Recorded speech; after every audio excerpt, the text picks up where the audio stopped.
Welcome my dear students in your English class. As you know that we are discussing about the poem 2.4 upon Westminster Bridge, composed by well-known English romantic poet William Wordsworth. Students, in our previous video we discussed about the information regarding the poet, introduction to the poet, and we had the discussion regarding the actual poem. Now let's focus on some activities based on this poem. So get ready for the discussion of brainstorming activities of this poem. The first brainstorming activity is like this. For preparing questions based on the poem, an overall understanding of the poem is must. So discuss with your partner and prepare a set of 5 questions over here. So I know that you understood this poem thoroughly. So you have to just discuss with your friends and try to prepare a set of 5 questions over here. की इथे तुम्हाला कवितेवर आधारित काही प्रश्न तयार करायचे आहेत की ज्या प्रश्नांच्या आधारे आपणाला या संपूर्ण कवितेचे आकलन होईल. So first question is already given to you over here. What is the name of the bridge? So you can frame the questions like this. Which part of the day is the poet looking and enjoying that sight from Westminster Bridge? Then what are the poetic devices used to describe beauty of the morning? Then what are the feelings the poet described as he felt them at the time of morning? Then you can write about rhyme scheme of this sonnet, and what is the difference between octave and sestet. So in this way, just try to frame some questions based on this poem. Next activity. Here you have to choose the correct alternative for the given lines and focus on the inference of the poet. The line is like this. Earth has not anything to show more fair. So here you have to find out the meaning of this line. की कवितेची जी काही दिलेली ओळ आहे तिचा तुम्हाला अर्थ शोधायचा आहे. Options are like this. The poet thinks that the place was not so good. The poet thinks that there is another place which is more beautiful than this, or the poet thinks that there is no place on the earth which is as beautiful as this one. So the correct answer is option third. The poet thinks that there is no place on the earth which is as beautiful as this one. And so poet is saying that earth has not anything to show more fair. Students, hear the word fair, it stands for beautiful. Then the next one. Dull would he be of soul who could pass by. So again here you have to find out the meaning of this line. So options are like this. First one can walk over the bridge and ignore the surrounding beauty. Second, one can halt at the place to enjoy the beauty. And third one, anyone with an appreciative mind would not be able to ignore the beauty. So the meaning of this line is option third. Anyone with an appreciative mind would not able to ignore the beauty. So that person may not have interest in beauty, and only such a dull person can pass such a beautiful scene over there. And so poet said that dull would he be of soul who could pass by. Next activity. The earth has not anything to show more fair. So this line is expressing poet's feelings. The sight he saw from the bridge is so beautiful, and there are few more lines similar to the above, and with the help of your partner you have to find out them and discuss what they express. So here you have to find out some lines related to emotions of and feelings of poet, की कवीच्या भावना व्यक्त करणाऱ्या ओळी तुम्हाला शोधून काढायच्या आहेत. So you will have lines like this. Never did sun more beautifully step. So, with the help of this line, the poet is telling us that the sun was so beautiful, means that morning sun was so beautiful, and he compared the sun with um, the beauty of sun with that beautiful scene over here. So he said that he never had seen anything so beautiful as compared to this morning sun. Then you can write the next line like this: never saw I, never felt a calm so deep. So, through this line, the poet is focusing on his feeling of uh, peace over here. And he was enthralled, he was attracted by the morning scene before him from Westminster Bridge. So, in this way, you can now find out the lines focusing on poet's feelings. Next activity, the poem creates a delightful picture of a city, which in its natural beauty. So you have to work in pairs, group, and pick out the lines from the poem which give the pictorial effect to the poem, and write it in your own words. So here you have to find out the lines which can create picturization in front of you. So such lines are focusing on pictorial effect की या कवितेतील ज्या काही चित्रमय ओळी आहेत त्या तुम्हाला इथे शोधून लिहायच्या आहेत. So you can write about the lines like this: the city now doth like a garment wear. So whenever you read out this line, one picture occur in your mind, that city with a beautiful morning. As if London seemed to be clothed by beautiful morning. Then another example: ships, towers, domes, theatres, and temples lie. Means that line is also creating some picturization in front of us. So here the poet is referring man-made structures. They are also glittering in that beautiful morning, and poet is telling us that he can enjoy the sight of these man-made things because now the air is so fresh without any smoke. Then you can write about the lines like this: never did sun more beautifully step in his first splendor, valley, rock, or hill. So the poet is telling us that he had never seen the valley or rock or hills more beautiful than this time, because those valleys, those rocks and hills, they are fully covered with rising sun. So in this way, students, you can find out the lines and discuss with your partner. Next activity. So here you have to find out the words or phrases which describe the following things. So some answers are already given to you, and just try to complete this table. The first word is sight. That sight is so touching in its majesty. Then how was the air over there? That air was smokeless air. Then a river, it glid at his own sweet will.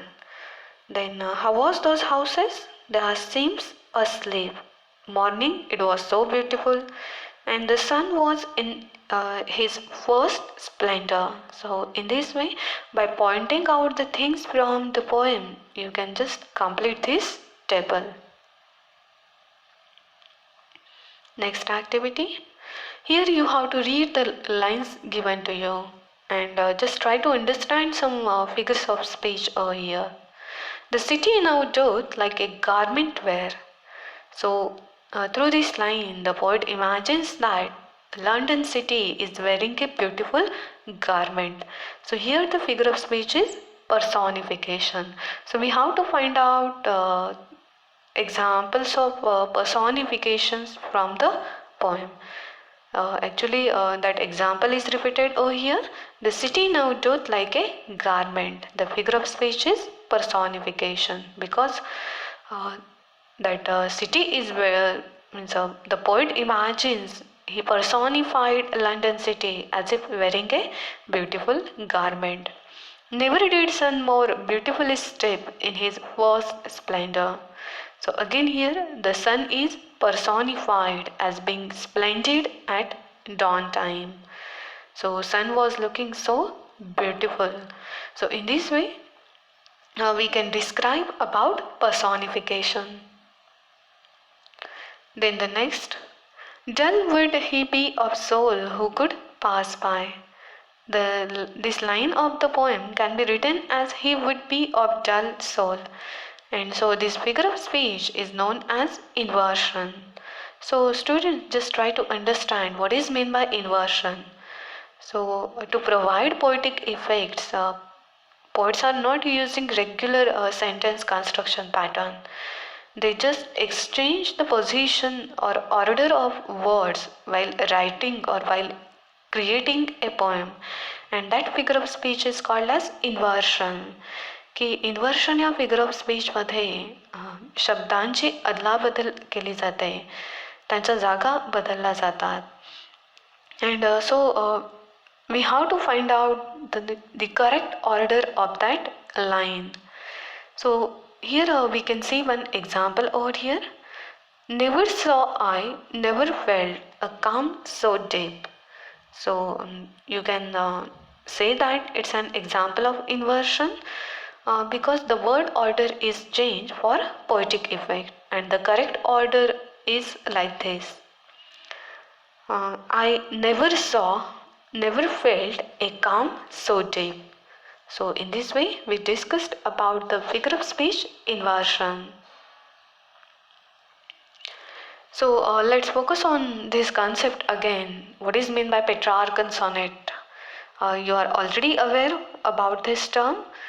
Petrarchan sonnet means it's a 14 line sonnet, and these 14 lines are divided into two parts, octave and sestet. So first part with 8 lines is considered as octave, and remaining 6 lines they are called as sestet. So let's focus on the rhyme scheme of this poem. The first 4 lines, the rhyme scheme is A B B A. Then next 4 lines again A B B A. So octave is having the rhyme scheme A B B A A B B A. Then remaining sestet, the first 3 lines of the sestet they are having the rhyme scheme is C D C, and last 3 lines of sestet D C D. So this is the common design of any Petrarchan sonnet, and we can have the same rhyme scheme in this sonnet also. Next activity.